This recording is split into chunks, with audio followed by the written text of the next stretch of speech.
names for upcoming booths and registration links. We'll put the link in the chat box. Please feel free to share this site with your colleagues and staff.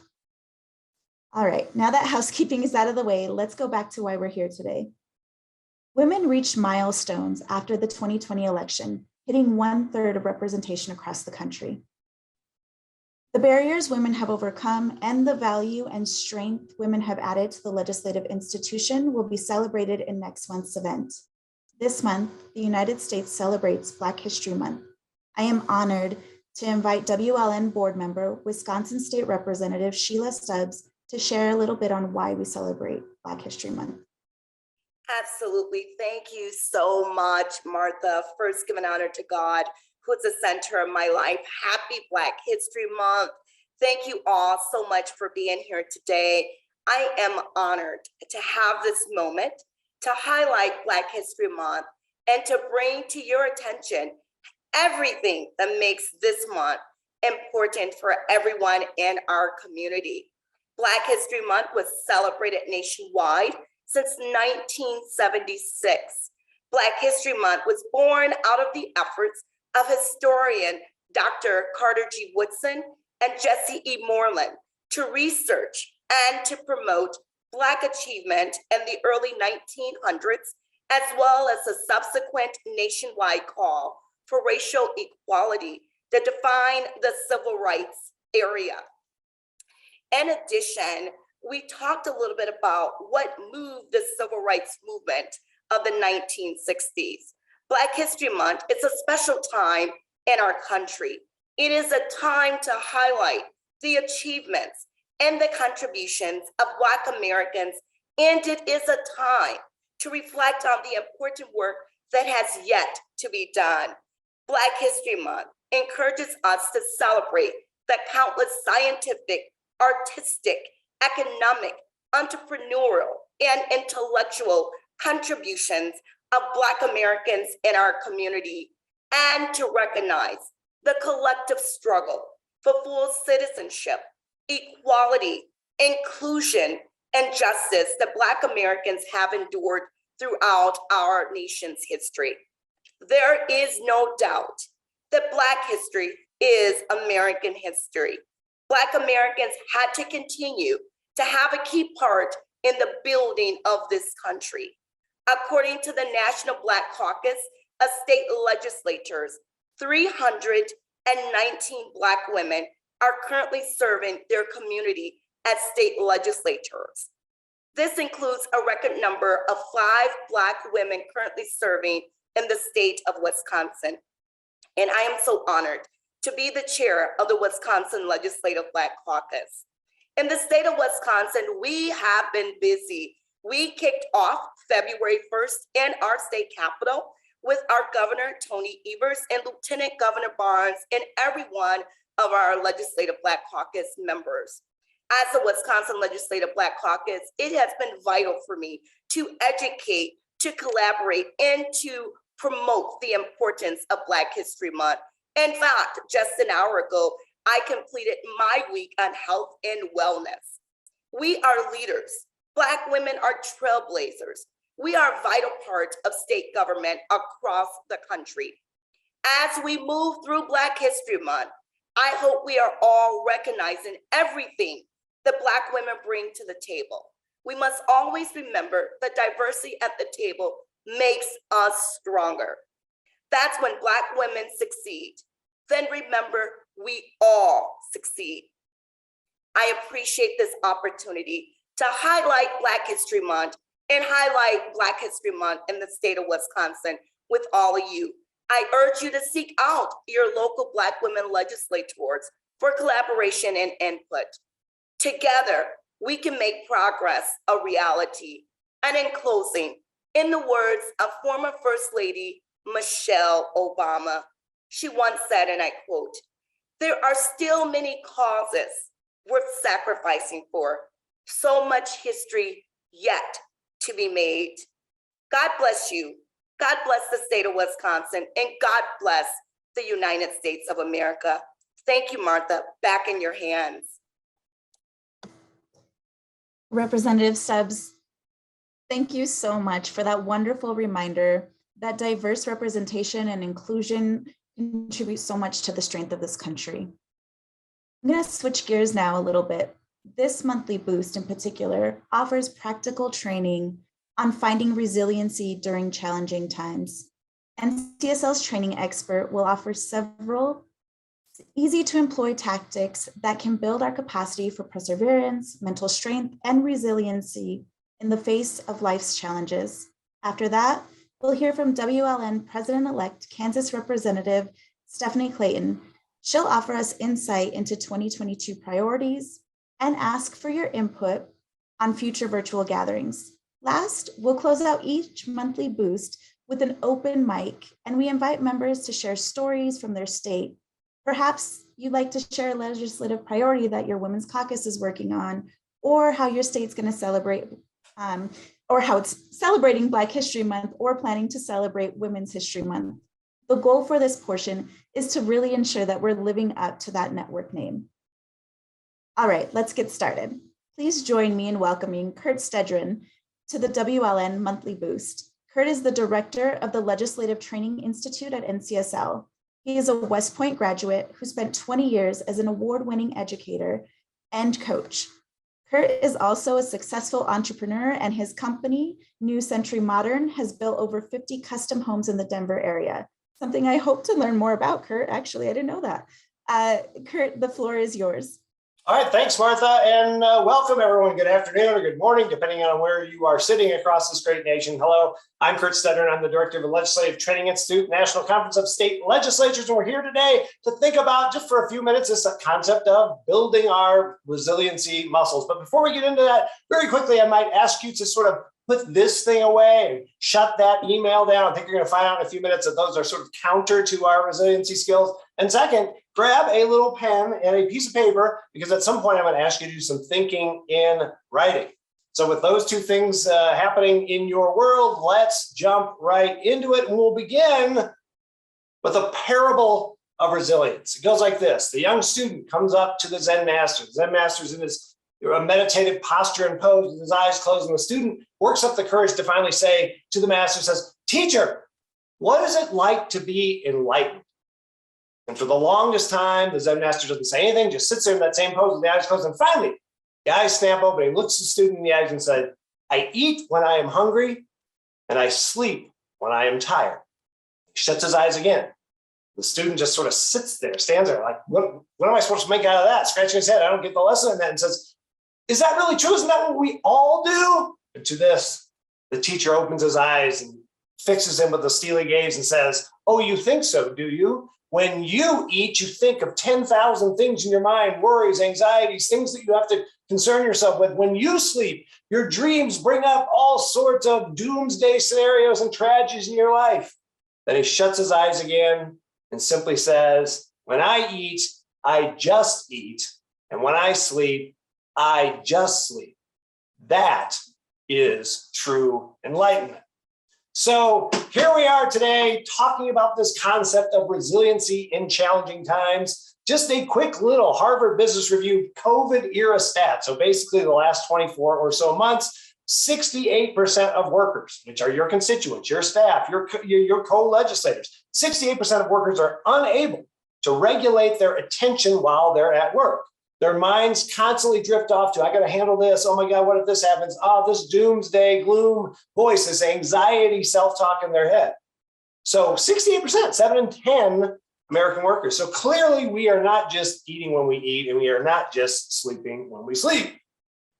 So our purpose here today at the inaugural monthly boost, but by the way, a lot of pressure on me right now, I feel like I have to bring the boost here today, is to think that in these times of kind of rapid change and constant uncertainty, and every time it looks like it's going this way, it turns that way, and every time it looks like it's going that way, it turns that way, how do we increase our capacity for resilience? Everybody out there already has it. You wouldn't be an elected official if you didn't have the capacity for resilience. How can you get even stronger in that? Not just to outlast this particular time, perhaps of crisis and turmoil, but for any future ones that arrive, both in your legislative world and frankly, in your personal life as well. So first, let's sort of define our terms. Many of you might be attorneys or former debaters, and you want to understand the language you're talking about. What do we mean when we talk about resiliency? So the American Psychological Association gives you a definition there, and the key word is that it's a process. It's not just this moment in time. You don't just turn on resiliency or turn it back off. It's this process of adapting when things change, when stress occurs in our life, when tough times get in our way. But that's the definition of what it is. But I also want to emphasize very powerfully what it's not. It's not just working harder or gutting it out or putting your nose to the grindstone and just sort of being a superhero. It's not that, because that's an impossible standard to hold yourself to. It's simply a process of adaptation to shifting circumstances that occur in our lives. So before we begin, two ways to explore that process. Let's first understand how difficult times, how challenging periods in our life, how stressful moments affect us. There are typically three ways in which we react to stress and change. And maybe you're going to see yourself in one of these three or multiple of these three ways. The first is the kind of like, nah, I'm not listening to you. I know what's happening out there, but I'm just not going to pay attention. I'm going to put you in a little box and stick you over here.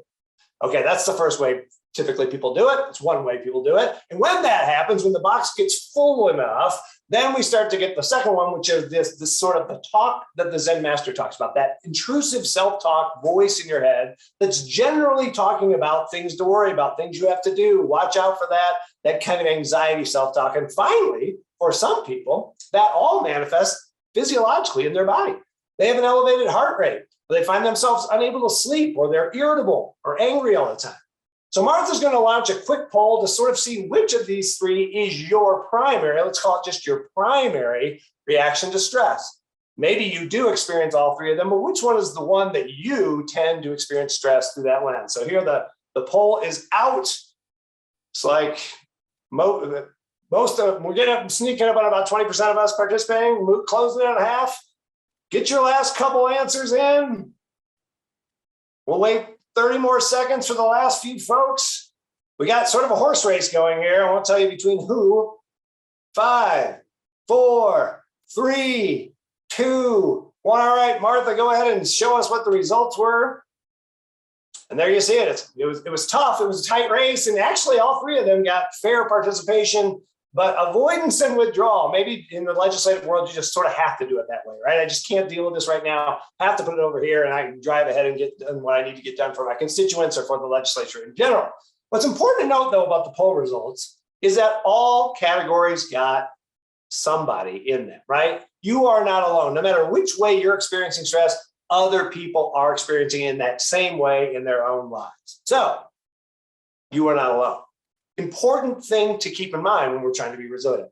So that's what resiliency is. That's what it does to us when we're in those kind of circumstances. So what do we do about it? How do we jumpstart this kind of process of adaptation? Well, let's first sort of understand what our resiliency goal is. And let's get the tech working here. And there we go. Here is our goal. When we are in this overwhelmed state, we feel hopeless and helpless, and resiliency is turning that on its head. It's realizing that you have power, you have agency, you can take action to do things that make those circumstances better. That's the key element that we want to talk about. So in that spirit today, let's take a look at two specific things that we can do to be more resilient. We're going to talk about the 2 R's. Normally, by the way, in this workshop, it's a little bit longer. I have a little bit more time. We have 4 R's, but I assure you that I've chosen the best 2 R's for you here today: to renew and to regulate. So let's start with that first one, this idea of renewal. And specifically what I'm talking about here is renewing. Oops, we skipped ahead too fast. Renewing your sense of purpose. Renewing your sense of purpose. Maybe some of you have read Viktor Frankl's book, Man's Search for Meaning. He was a Holocaust survivor in World War II, and he noted in his observations in the camp that life is never made unbearable by circumstances, but only by lack of meaning and purpose.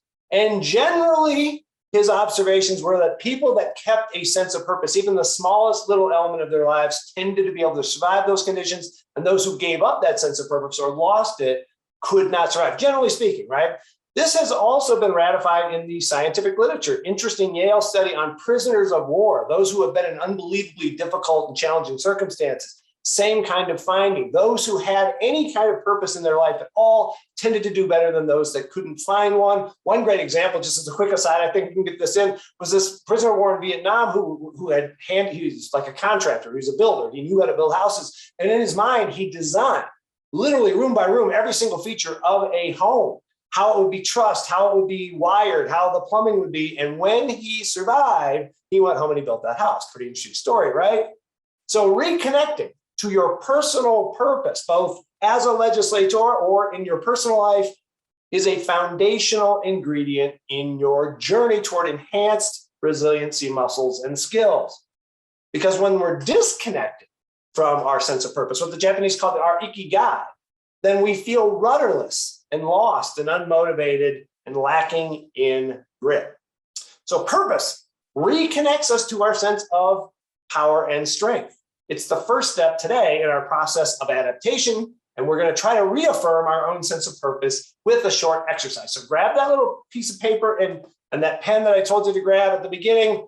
I'm ask you to just do this really quick little thinking exercise here. I'm giving you this template to think about your purpose. And since we are here as the Women's Legislative Network, let's put this in the context of your legislative life. And there's 3 different things I want you to try and fill in. The first is that why, that core purpose. Why do I get up in the morning? Why do I show up at the legislature every day? What am I trying? What's my purpose there, right? And then I want you to consider how you achieve that. What are the kind of attributes that you bring to the table that allow that why to come to fruition? And then finally, try to think about your overall impact, the what, the outcome of that purpose, when it does come to fruition, when it is manifested, when it comes to pass, what occurs in the world. So I'm going to give you like 2 minutes, and that's a lot of that 10% of our time here today. So really take it seriously. We're allocating a lot of resources toward this. Really try to, it's a first draft. Don't let that critic in your head, don't let that self-talk in your head tell you, it's dumb, I shouldn't have said that, I shouldn't have written that. Just write what you think comes to mind. It's almost like a word association test at this point. Quick, get those words down. They won't be perfect, but they should give you a sense of what that purpose is and a reconnection to that sense of purpose. So I'm going to give you another 30 seconds or so. Just try to get that template filled in. Obviously, you will have multiple hows, but I only want you to just get the 2 that pop into your head. You might have multiple impacts, but what's the one that just jumps to mind that ties the strongest to whatever word you put in that purpose line, that first line? And now I'm going to do something that they tell lawyers in law school never to do. Never ask a question that you don't know what the person's answer is going to be, but I'm going to avoid that wisdom and be an idiot and step out on the plank. And I'm going to turn, right now I'm looking at the camera, but now I'm looking at your faces over here.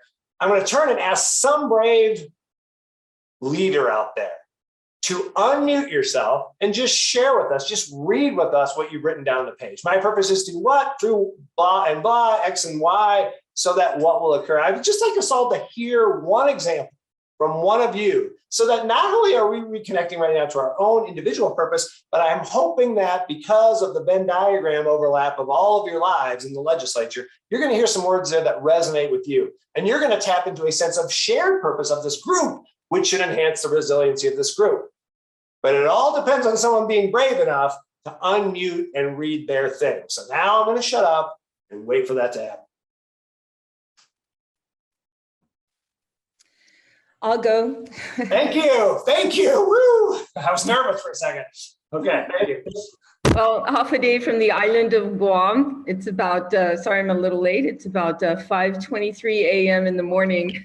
Trying to get up and make this this program. So I'm really happy to be here. Anyway, so I put down my purpose is to make a difference.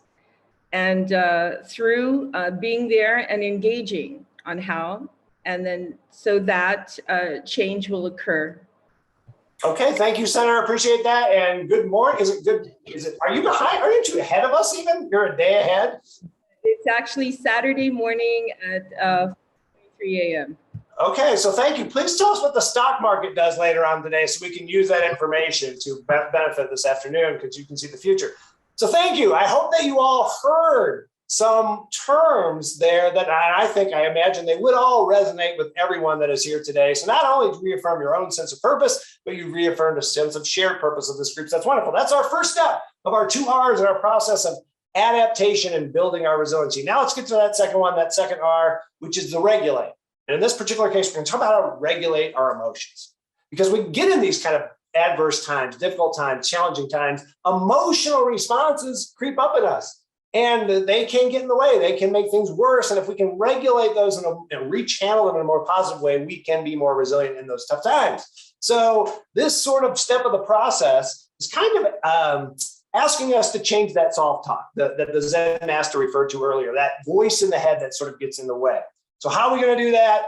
And why do we need to do that really is a more important question. First is because we suffer more in imagination than we do in reality. The Stoic philosopher Seneca tells us that. Right? We build it up in our minds. It's going to be so bad. When we get in there, it's actually not that bad. So let's change that now so we don't suffer now in advance of that. I'm going to give you two techniques. The second one we're going to practice. So keep that paper handy. The first is an interesting way that psychological trainers work with elite military units like the SEALs or the Army Rangers and super like high-risk athletes, high-end, high-risk athletes. Maybe you've seen the movie Free Solo, people that climb rock walls that are 3,000 feet high without a rope, and people that are in harm's way because they're in an elite military combat situation. And what they train them to do is instead of letting the self-talk in your head, think about what the consequences of your action are.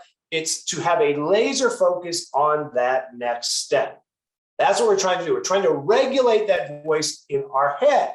We're trying to refocus our brain from one thing that's sort of scary to one thing that we can handle and we can do. So instead of as a climber thinking, well, I wonder what it would feel like to fall.